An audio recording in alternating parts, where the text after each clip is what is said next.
CIA chief of station in the Dominican Republic, is very open in his telegrams that he sends back to the State Department about the need to assassinate Trujillo. At one point, he compares Trujillo to Dracula, and he recommends to run a stake through his heart because only in that way we could have the certainty that he is killed. This is Cold War Conversations. If you're new here, you've come to the right place to listen to first-hand Cold War history accounts. Luca Trenta is an associate professor at Swansea University in the UK and has recently authored The President's Kill List, Assassination and US Foreign Policy since 1945. We dig in detail into the contents of the book, delving into the history of Cold War CIA operations, including instances of electoral interference and assassination. Our conversation explores key historical episodes during the Cold War, including US actions in Italy, Cuba, Chile, and assassinations in the context of the Cold War. Case studies feature notable figures such as Fidel Castro, Che Guevara, Salvador Allende, and Rene Schneider. Our discussion includes the impact of investigative journalism, the intricacies of covert planning, and the eventual exposure of these actions. Luca also shares a personal story of a memorable dinner with former President Jimmy Carter. Enjoying the podcast? You can now leave reviews on Amazon. Just search for Cold War Conversations on your local Amazon site. I'm delighted to welcome Luca Trenta to our Cold War conversation. I'm an associate professor in international relations at Swansea University. I'm originally from Italy. And I remember back when I was an undergraduate student, one of the first books in English that I picked up was Legacy of Ashes by Tim Weiner. Your listeners will be more than familiar with it, which is a history of the CIA. And I've always had a keen interest in the CIA, primarily because one of the main first operations of the CIA is the electoral interference in Italy. So I had an interest there and so on. And then, I guess, fast forward, when I was finishing my PhD, it was the time of the Obama administration and the expansion of not only drone strikes, but also public efforts by the Obama administration to justify the use of drone strikes in targeted killings. You might recall that many of these speeches from Obama administration officials included the line or some lines along the lines of, these are targeted killings, these are not assassinations, because assassination is something the US government does not do because it's prohibited by executive order. And so that to me was the starting puzzle, I guess. How can the US government claim that it is not assassinating people when it is conducting activity that should look a lot like assassination? And where does this executive order come from? So initially, a bit of my work was to look at the origins of the executive order and its progressive erosion starting in the 1980s. And that's where the book comes from, because all the episodes that I discuss, especially in the first half of the book, really provide the rationale for the eventual establishment of an executive order in the 1970s. And the episodes I discuss in the second half of the book are about the erosion of this prohibition on assassination. Your book covers 45 to the present day. So were there any of these sort of activities going on prior to 45, I guess excluding World War II? I think there probably were. I haven't focused so much on those. I think I do look at the activities of the OSS and in particular research and development units within the OSS. And there is a lot of continuity there between the early CIA and, I guess, the late OSS, both in terms of personnel, in terms of methods, and in terms of activities, or at least recommended activities. Stanley Lovell in the OSS was in charge of a lot of research and development surrounding poison, for example, that is picked up by the early CIA. And they're obviously trying to keep these covert as well. You know, you've got some great chapters where inevitably it all unravels and somebody finds out and, you know, it's all over the press, and particularly around Nixon and Allende, which we'll come on to. Yes, absolutely. I think there is a great discrepancy in the extent to which certain US officials are very reluctant both to talk explicitly about assassination, and for this reason, sort of euphemisms, innuendos, and circumlocutory language are very frequent in the minutes of meeting when assassination does appear in one form or the other. But others are much more open. For example, Henry Dearborn, who was both consul and for a brief stint CIA chief of station in the Dominican Republic, is very open in his telegrams that he sends back to the State Department about the need to assassinate Trujillo. At one point, he compares Trujillo to Dracula, and he recommends to run a stake through his heart because only in that way we could have the certainty that he is killed. And at various points, I think there are revelations in the 1960s by Drew Pearson and Jack Anderson, the investigative journalist, regarding Robert Kennedy, the CIA, the mafia, and Fidel Castro. They don't create much of a public outcry, but they do create an interest within the executive presidency and the CIA to investigate these episodes. And the CIA launches investigations by the Inspector General, and the reports are now publicly available. And then in the 1970s, again, as you suggested, there are early stories by Jack Anderson about what the CIA was doing in Chile. But of course, the big revelation comes up in what is known as the season of inquiry, so the post-1975. So do you ever find a message saying terminate with extreme prejudice or anything like that? Is it as blatant as that? I did find a line that I'm very fond of because it was one of the early ones that I found of Harry Kissinger telling Gerald Ford that it is an act of insanity and national humiliation to have a law prohibiting a president from conducting assassination. So that's quite a clear statement. And then, of course, in the Trujillo case, you have several calls for assassination. In the Fidel Castro case, you have quite often euphemisms like direct positive action or treating Fidel, Raúl, and Che Guevara as a package deal. Eisenhower at one point recommends that Trujillo and Fidel Castro should be both sold off. So there are a lot of episodes in which assassination is clearly discussed, and there is a famous episode that has become known as the case in which Eisenhower gives an order to assassinate Lumumba through the congressional investigation. A participant of a meeting attended by Eisenhower recalls an order by Eisenhower to assassinate Lumumba, which of course did not make it in the historical record because throughout US history there is a great attention, with very few exceptions, to prevent or remove the appearance of calls for assassination from the historical record. So that there's been some weeding. They're conscious that a historical record is going to be made, and therefore they use these euphemisms and oblique language. I think that we see three main things. One is the use of euphemism or innuendos or circumlocutions and so on. The second is that at times portions of documents are excised from the documents. There is a very famous case in which during Operation Mongoose, the Kennedy administration campaign against Fidel Castro, Edward Lansdale sends a memo to William Harvey of the CIA saying that among the tasks that the CIA was supposed to perform for Mongoose, there was a need to eliminate Cuban leadership.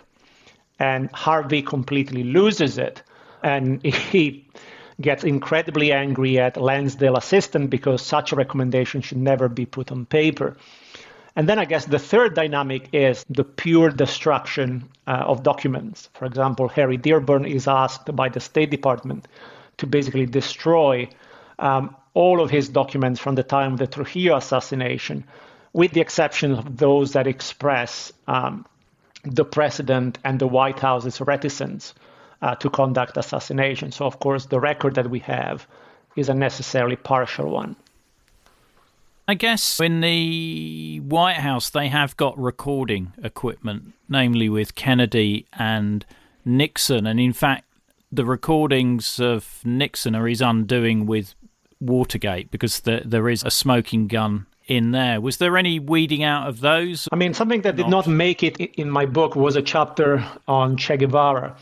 And at the time, Lyndon Johnson, who also has tapes, is very open in his discussions of the US government involvement in assassination. For example, he's very unhappy about the Kennedy administration decision to, or at least complicity in assassinating Ngo Dinh Diem in South Vietnam. And he tells people that the administration had decided to play cowboy and Indians, and they should not have assassinated him. So assassination does appear in these records and sometimes in the personal notes of prominent US officials.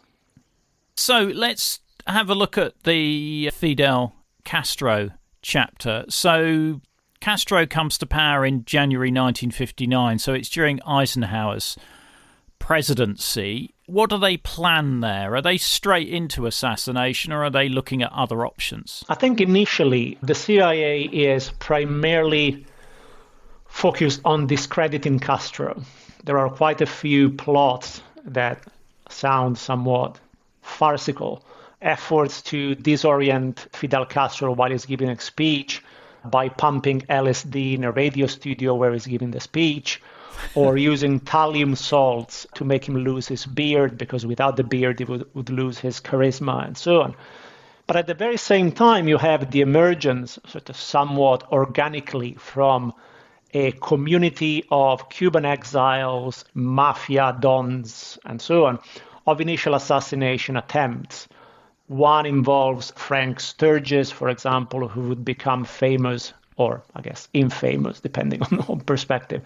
In Watergate, Sturgis recruits a woman, Marita Lawrence, who allegedly was a mistress of Castro, and she travels to Cuba carrying poison pills in a face cream. If we are to believe her story, she meets Castro. She is undecided whether to kill him or not to kill him. She opens the face cream and the poison pills have dissolved. And Castro very quickly figures out that she had been sent there to kill him. So Castro gives her his revolver and says, if you've come here to kill me, just shoot me. And she doesn't, because she's too much in love with Fidel Castro, which is a bit too romanticized to be entirely credible. But very quickly, I think you have a series of plots that develop along three main lines. There is the CIA and the mafia lines of plots, which relies primarily on the delivery of poison pills to contacts in Cuba and on the delivery of weapons. There is a second line of plots that has to do with the CIA collaborating with individual Cuban exiles or prominent Cuban exiles and providing them with weapons, maps. In certain cases, for example, Felix Rodriguez at one point goes on a solo mission to try and assassinate Fidel Castro. And then you have broader operations that involve groups of Cuban exiles and more broadly various US organizations, from the Office of Naval Intelligence to the CIA and so on. And these are more efforts at what could be called covert regime change, which also include the assassination of Fidel. And finally, I think you probably have four lines. I think the fourth would be the CIA cooperating with single individual agents. Fairly early on, a contact of the CIA tells the CIA that he will be flying on the Cuban National Airlines. He will be flying Raul Castro to Prague, and is basically asking the CIA whether they would be keen to see an airplane accident and Raul Castro being killed in an airplane accident. The CIA official on the ground is very keen. CIA headquarters are also very keen. There is an agreement that the CIA will send the son of this agent to college and will provide some money for the family if the operation is carried out successfully. But basically the operation is never carried out. So there are all sorts of branches of assassination plots, some of which turns up to be sort of pure terroristic campaigns within Cuba that have assassination only as a component.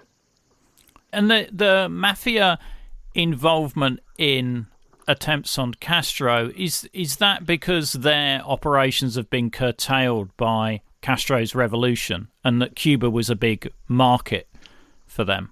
Most likely, yes. It's because the mafia is losing access to casinos, is losing access to gambling. But quite interestingly, I think one could argue that mafia dons had a sense that this would happen. But the mafia CIA plots began before Castro completely outlawed casinos and gambling. So much so that one of the early contacts, Santo Traficante, is picked precisely because he still has access to some casinos in Cuba and he can travel back and forth between Cuba and Miami. How much was Eisenhower aware that organized crime was being used? This is the million-dollar question for both Eisenhower and the Kennedys, I think. Allen Dulles, the CIA director under Eisenhower, was most definitely aware. He knew of the operation. It had been discussed with him with a certain level of ambiguity, but he was definitely aware. The conclusion that most scholars, and I tend to concur, reach is that Eisenhower also knew. One piece of evidence is the fact that during the investigations in the 1970s, those witnesses who were very, very adamant that Eisenhower was not aware were also completely unaware that Allen Dulles had a secret channel of communication with Eisenhower. And so they had no idea of what type of communication could have gone on between Allen Dulles, CIA director, and the president. So we can assume that Eisenhower knew about these plots. When Kennedy comes to power in 1960, these sort of plans are handed on to his administration, and there's a new operation looked at, partially off the back of the Bay of Pigs disaster, isn't it? Because of that failure, they want regime change there. And there's Operation Mongoose, which I think you mentioned earlier. Can you describe what that was about? Yes, Operation Mongoose is sometimes thought as identical to the assassination plots, but they are two different things. Mongoose was a much broader operation that included economic sabotage and more broadly political activities and support to Cuban exiles to achieve the objective of a regime change in Cuba to coincide basically with the midterm elections, something that would have favored Kennedy.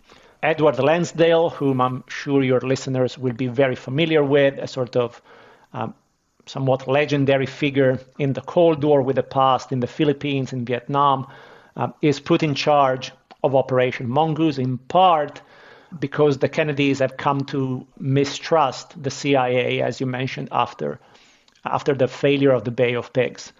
Within Operation Mongoose, there were all sorts of operations. Many were being developed after request by Lansdale, for example, by the Pentagon. There is a very famous plan developed by the Pentagon called Elimination by Illumination. The idea was to have a U.S. ship outside Cuban waters to launch flares. And these flares would have, for some reason, convinced the Cuban population of the second coming of Christ. And as we all know, Jesus Christ is very much against Fidel Castro. So this second coming of Christ would have convinced, in turn, the Cuban people to rise up against Fidel. And there are many more available online of these plans, many of which were left, I guess, thank God, on paper. But there were also some darker pages within Mongoose, for example, the proposed use of what we would now call a program of targeted killings, not only of the Cuban leadership, but of Cuban officials. More generally, the use of chemical and biological weapons to damage crops, Cuban crops, for example, primarily sugar. And I guess there is a connection between the world of conspiracy theories surrounding 9/11 and Operation Mongoose, because one of the plans had to do with creating decoys and downing civilian airlines so that this could be blamed on Cuba and used as a pretext to launch an invasion of Cuba. There is also a very dark episode that I talk about in my book that slightly predates Mongoose and involves the Office of National Intelligence and the use of the base in Guantanamo as a launching pad for Cuban exiles' attacks on Cuba, again, to create a pretext for an invasion. At one point, an Office of Naval Intelligence official, John Gordon, goes to his boss at the Guantanamo base to complain that Cuban exiles have brought explosives onto the base. And a few hours later, instead of doing anything about these explosives, John Gordon is arrested by US forces and is sent into a psychiatric ward for about 2 years. And only 2 years later, he's released, sent back to Office of Naval Intelligence, and then put back into another ward for some time. So there are some quite dark pages just before and during Mongoose.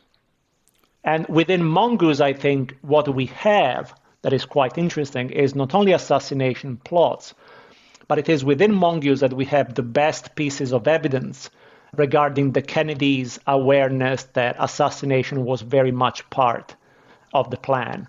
We have a memorandum going from Lansdale to Robert Kennedy recommending the use of bounties on Cuban leaders and the targeted killing of Cuban leaders, in particular Fidel and Raul. We have an episode that involves John Kennedy, the president, in which Robert Kennedy makes a sort of remark that the US government should take advantage of the shrine to Hemingway, which of course is a very obscure reference. But now we know that that reference is to the fact that immediately after Hemingway's death, Fidel Castro had visited his house without any security detail. And this had been reported by Hemingway's widow to US contacts. And so the CIA thought that maybe they could get Castro while he was visiting Hemingway's house and so on. But this is a clear demonstration that JFK was present at the moment in which assassination is discussed. And the final example, which is probably the most famous one, is that in August of 1962, during what was called a special group augmented meeting, so a meeting of the group in charge of operations against Cuba, Secretary of Defense McNamara basically tells participants that the only option to get rid of Fidel Castro is executive action, which was the sort of euphemism that had been used, starting with the Kennedy administration. It was also the name of the sort of segment or portion of the CIA that had to deal with assassinations. Was Castro's security so good that nobody could get near him? You'd think with all of that effort, and if they're offering bounties and all sorts, there would have been more attempts on his life. I think there are a few elements here. I think Castro's intelligence and counterintelligence apparatus was quite excellent. Castro had very effectively infiltrated both the Miami exile community and US allies in the region, for example, Trujillo and so on. One of the accounts that we have about the assassination attempts against Fidel Castro is from Gonzalo Escalante, who was in charge of Cuban intelligence at the time. So, of course, one could argue that the account is a bit biased. It's overplaying the ability of Cuban intelligence and counterintelligence. But Escalante is also quite open that in quite a few cases, they were simply just strokes of good luck. So one of the plots that is supposed to coincide with the Bay of Pigs, the assassination plan is ready. It's ready to go. Everybody's waiting for a phone call from one of the leading Cuban exiles called Varona, just to give the sort of the final green light, but the call never comes. And the reason why it never comes is because in preparation for the Bay of Pigs and under the assumption that the new ruling party would have to be installed in Cuba, Varona has been put in a safe house by the CIA, so he's unreachable. And so he can never do the phone call, he can never give the green light. Another very lucky escape, I guess, is when the CIA provides poison pills to Cuban contacts in various restaurants and bars frequented by Fidel Castro. And all of a sudden, Fidel stops attending one of these bars. When he finally does, I think 3 months later, the person that had received the poison pills is still working there. And so they basically run to the freezer to try and pick up the poison pills to put them in Castro's favorite drink, a chocolate milkshake. But as they go to the freezer, the pills have been stuck to the freezer door, and so they can't be used, and again, Castro escapes. So I think it's a combination of three things: good intelligence, good luck, I guess, and in part, I think, and this was a concern that emerges later on also within the CIA, the fact that the mafia was overpromising on what they could do and probably overcharging the CIA and the US government to simply get money and weapons out of them. What a surprise. What a Exactly. surprise. I think you also described Che Guevara having a bit of a near miss as well in Havana. Have I read that somewhere else? Maybe not. No, I think I only mentioned that at one point the three are considered as to be taken care of together. Package. As a package. Yeah. Yeah. I think it might have been when I was doing my research for this. My apologies for that. No worries. No worries. Yeah, I did have a separate chapter on Che Guevara, which is currently looking for a publication outlet, but for the hunt of Che Guevara in Bolivia later on in the 1960s. Okay. Well, you get that published. I think we'll have you back for that. That sounds like a good story to cover. So, they're focusing on Castro. So are there presumably there's attempts on Guevara and Raúl as well? There are definitely attempts on Raúl. There are attempts on, at one point, the sort of figurehead Cuban president. Fidel and Raúl go most of the times together, especially when it comes to involving groups of Cuban exiles. The idea is often to kill one so that the other would participate in the funeral, providing an opportunity to kill the other in the funeral. Che Guevara appears less in the discussions. It does a few times when there is an understanding that really getting rid of the two would only mean that Che Guevara would come to power, and from a US perspective, it is not necessarily better than Fidel or Raúl. So there is often a consideration that the three should be eliminated altogether, if at all possible. So the other chapter I wanted to look at was, again, around an attempted overthrow of a left-wing government in South America. And this is Rene Schneider, who was the commander-in-chief of the Chilean army at the time of the 1970 Chilean presidential election. So can you just explain why Rene Schneider was a target for the CIA? Because that he doesn't sound like the classic target there, does he? No, not really. It's a bit of an odd fit, I guess. I think the reason has to do with how the electoral system in Chile worked. The US government had been heavily involved in the presidential elections in 1964, and then again in local elections in 1969. It is less involved and it provides less money for the 1970 presidential elections. And when the vote does happen, Allende gains the most votes with his Popular Front or Popular Unity, but it does not get a majority. It gets just above 30% of the vote. And so according to the Chilean constitution, Allende has to be confirmed by a vote of the Chilean parliament in a few months after the elections. And it is in this gap between election results and confirmation that the US government basically kicks into gear. The US policy in US documents, it is referred to as Track 1 and Track 2. Track 1 primarily involves the US Embassy in Santiago de Chile, and it has to do with corrupting congressmen and parliamentary representatives of Chile to basically not confirm Allende, to give votes of confirmation to somebody else. Or it has to do with trying to convince the president, Eduardo Frei, to resign so that having been out of office for some time, he can rerun for the election, and the election can basically be rerun. These are all very unlikely scenarios, and US officials have an understanding that these are unlikely, primarily because President Frei is not particularly convinced. The second track, which is primarily directed by the CIA, has to do with creating a coup climate, with convincing the Chilean military, with which the US government has had extensive collaboration, to go for a military coup. For both options, the more sort of constitutional one and the military one, the key obstacle is Rene Schneider, because he's the commander-in-chief of the army, and he has come to represent what will become known as the Schneider Doctrine, that is the idea that the Chilean military should stay out of politics and respect the constitutional processes. According to the Chilean constitution, the person getting most votes had always been confirmed, so this is what should happen, even in the case of Allende.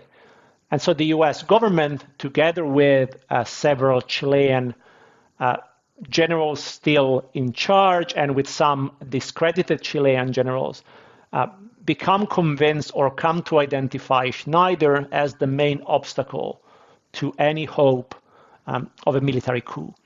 And so the work of the CIA is to create, through economic sanctions, political campaigns, basically state-sponsored terrorism with the support to right-wing terrorist groups, a sort of coup climate in which the military could become more convinced to carry out a coup, and at the same time work with Chilean military officials for what is initially a plan to kidnap Schneider. Although it is well understood by both the CIA and Chilean officials that any kidnap attempt is likely to lead to bloodshed. And Kissinger and Nixon are directly involved in this, aren't they? Yes, Kissinger and Nixon are very much involved in this. I think one of the archival finds that are quite interesting in the book is basically confirming, I guess, that the CIA was right in its interpretation of who was giving the orders to continue the plotting. For many years since the 1970s, Kissinger and other White House officials had argued that after the 15th of October, they had stopped plotting for a coup, and if the CIA had continued, it was basically operating as a rogue actor. It was doing it on its own. But I found at the Nixon Library, I found a document, a memorandum written by Alexander Haig, so Henry Kissinger's assistant at the time, that basically confirms the CIA version of events, that basically the CIA was doing what the White House had told them to do, and what they had decided to do was to ask General VO, who was a discredited general in charge of one segment of the plotting, to not conduct a coup at that very moment, but to continue building assets and to continue plotting, because there were better options of success if VO was to collaborate with other people. So the decision was not to stop the plotting, it was to stop that particular plot for some time to make it more likely to succeed in the future. And so what happened to Schneider? So there are two kidnap attempts that initially fail. At one point, a party is organized for Schneider. The plotters are supposed to stop his car while he is leaving the party, but instead of using his official car, he uses a private car, and so they don't get him. Another time, they are chasing his car, but they get stuck in traffic, and so again, they lose him. What is quite interesting, I think, is that after these two failures, there is a lot of pressure both from the CIA in Chile on the Chilean military and from CIA headquarters on the station in Santiago to ask, why is this not happening? What is going wrong? Why is this not happening? And at the final time, they actually do catch him. They stop the car, they start shooting. He is seen taking a gun out to defend himself, and at that point, he is shot. For the CIA and for many involved, that would have been the spark that would have launched a coup that would have prevented Allende from coming to power. But the very opposite actually happened. So the coalition of generals kind of disintegrate. There is a massive outpour of popular support for Allende, and basically the opposite of what the CIA was hoping actually happens, because Allende is confirmed. And for some time, at least, the military goes back to the constitutional role Schneider envisioned. But it doesn't end well for Allende in a few years' time, though. No, absolutely. The CIA, again, would continue plotting, would continue to undermine the Chilean economy, both with the withdrawal of US loans and prohibition to international institutions to provide support to Chile. So, and continuing the US government support for the Chilean military.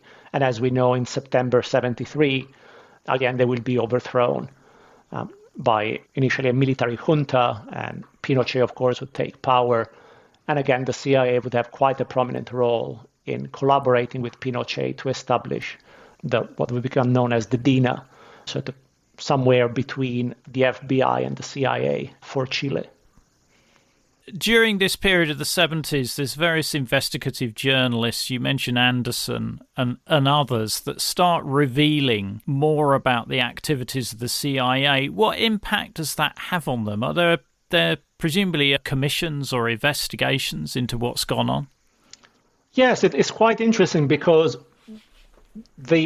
all of these almost happened by chance. So in the aftermath of Watergate, there starts to be rumors that the CIA had played a prominent role in Watergate. And for this reason, then CIA Director James Schlesinger asks William Colby, who is his deputy at the time, to draft a memorandum asking CIA officials that if they had ever been involved in activities that went beyond the CIA charter, they should report back to the director, basically.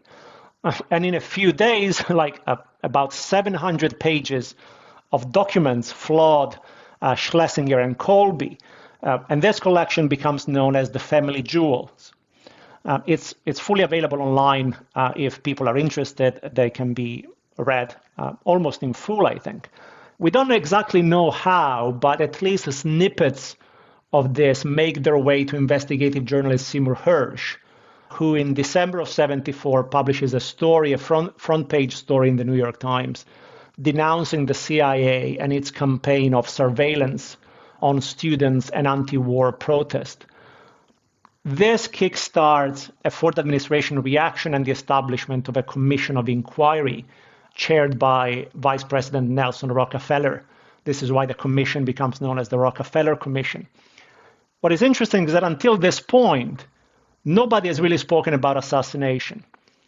The way in which assassination becomes part of the season of inquiry, as far as we know, is through a slip of the tongue by President Gerald Ford. At one point, Ford is having lunch with the editors of the New York Times, and they tell the president that they are a bit surprised because all the members of the Rockefeller Commission, all the commissioners, are very conservative. And so are they likely to want to find the truth? And basically Ford replies by saying that if he had picked more liberal commissioners, other things might have come out, which of course it's quite the revelation. And the people in the room ask him, like what? And all of a sudden he says, like assassinations, before very quickly saying that the conversation was off the record. And to be fair to the New York Times editors, they do keep it off the record. But again, it makes its way to another investigative journalist, Daniel Shore, who calls Colby for confirmation, and Colby can't really deny. And so that's how assassination becomes part, initially of the Rockefeller Commission, and eventually of the congressional investigations. When President Carter comes in, there's a cessation of these sort of operations, but then there's different orders from Ronald Reagan. Yes, I think one of the outcomes of the congressional investigation is the publication of an interim report on assassination. And the interim report recommends that a prohibition on assassination should be put into law. There should be a law that prohibits assassination so that it is taken out of the hands of the executive. It can no longer be a temptation. And the committee also provides a set of clear criteria as to what assassination entails and the very, very limited exceptions in which assassination would be permitted. The only two cases mentioned are a new Hitler and the situation on national emergency, not different from the Civil War. So very extreme exceptions. The White House, however, is very much against, and this is where the quote I mentioned earlier from Kissinger comes in, is very much against having a law regulating the intelligence community. So they preempt this law by establishing an executive order that reforms the intelligence community and includes a prohibition on assassination. When Carter comes in, he publishes his own version of the order that is much longer, much more restrictive. And then when Reagan comes in, both Reagan and people within his National Security Council are very much opposed to all the restrictions present in Jimmy Carter's order. And so they publish their own, which is shorter, more permissive, and more ambiguous. Talking of Jimmy Carter, I understand that you made dinner for him once. Yes, I don't know how the rumors made it to you, but yes, I did. Yes. The detail I go into on these interviews, no stone is left unturned, Luca. Who is your Seymour Hersh giving you bits of information?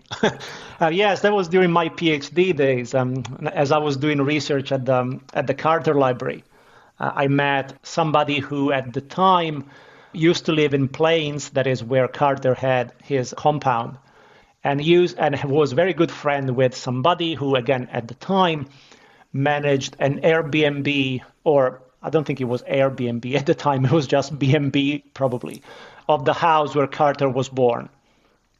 And so I made a few trips there, and eventually, I guess, playing on assumptions about Italians being good cooks or whatnot, I was asked to cook dinner, and only on the day that I was going to buy groceries, it was revealed that the dinner would have been for about 40 people, including the Carters, their Secret Service, and so on. Wow. So what was he like? What did you talk about? I mean, to be honest, I was a bundle of nerves. I had met him, by the time of the dinner, I had met him twice, because I'd been twice to his Sunday school at church. And then after the Sunday school, you can get in line with all the tourists and take a picture with them and so on. And the first time I met him, he felt like he looked immense. But I have since then discovered that he's actually much shorter than I am. But it was incredibly accessible, incredibly kind. I found very endearing that as dessert, I cooked a tiramisu. Not really cooked, I guess I prepared the tiramisu. And I found endearing that Rosalind Carter said that she had never had a tiramisu before, which I found very odd because I thought, I don't know, maybe you had been to some diplomatic dinner in Italy and this had come up. But at the end of the dinner, he was also very gracious, and he gave me about 15 minutes of his time to ask him questions on the topic that I was researching at the time, which was the Iran hostage crisis. Wow. So any other presidents you've met? No, I've met an almost president, Hillary Clinton. She has a very good relation with Swansea University here, so she has visited a couple of times. And I've met her in person once and then at a distance another time. And again, a few months ago, Bill Clinton also came down. And again, I saw him at a distance, but nothing as glamorous as meeting them in person, let alone cooking dinner or exchanging stories and so on. But if Barack Obama is listening to your podcast, I would be very happy to have a chat at some point. Every week, it's he never fails to download it. The book is called The President's Kill List: Assassination and U.S. Foreign Policy since 1945. Sadly, there's no recipes for tiramisu in there, but it's a rattling good read. We've only sort of touched a few bits and pieces of it. There's loads more detail in there. It's published by Edinburgh University Press. I'll have some links in the episode notes for you to purchase that and help support the podcast as well. I hope your listeners enjoy the book, and they can always reach me on Twitter or via email. I also have my own podcast called Out of the Shadows, where I interview experts. So if your listeners are interested in covert operations more generally, they can also have a listen. And just to say, the book also covers some early post-Cold War episodes looking at Saddam Hussein and bin Laden. Noriega's in there as well. Noriega is in there, yes. Yeah. So a good wide range of case studies on each of those, and a nice accessible read as well. Even though it's published by Edinburgh University Press, it's not a dry academic piece. It's a good read for the general reader as well, like me. Thank you. That's great praise, and also something I try to do. So it's much appreciated. Don't miss the episode extras such as videos, photos, and other content. Just look for the link in the podcast information. The podcast wouldn't exist without the generous support of our financial supporters, and I'd like to thank one and all of them for keeping the podcast on the road. The Cold War conversation continues in our Facebook discussion group. Just search for Cold War Conversations in Facebook. Thanks very much for listening, and see you next week.